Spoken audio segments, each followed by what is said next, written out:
২৬-এর বিধানসভা নির্বাচনে মালদায় সব আসন দখল নিতে মরিয়া তৃণমূল। শুরু হয়েছে রাজনৈতিক প্রস্তুতি।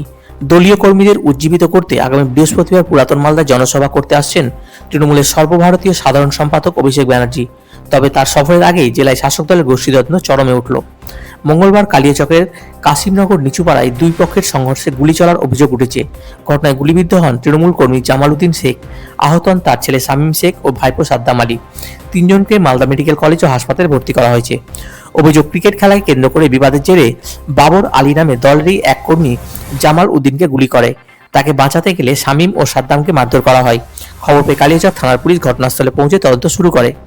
মালদা জেলা পুলিশ সুপার অভিজিৎ ব্যানার্জি জানান, ঘটনার সমস্ত দিক খতিয়ে দেখা হচ্ছে।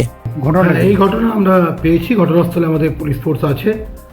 যে বা যারা এই ঘটনা ঘটেছে তাদের এগেইনস্টে স্ট্রং অ্যাকশন নেওয়া হবে। তুমি কি নিয়ে গণ্ডগোল? পুরো ব্যাপারটা আমরা খতিয়ে দেখছি। আজকে যে ঘটনা ঘটেছে, একটা অল্টারকেশন হয়েছিল, এটা আমরা পেয়েছি। কী নিয়ে, কীভাবে, কেন, আগে প্রিভিয়াস কাজ ছিল কিনা, সেগুলো সব আমরা খতিয়ে দেখছি।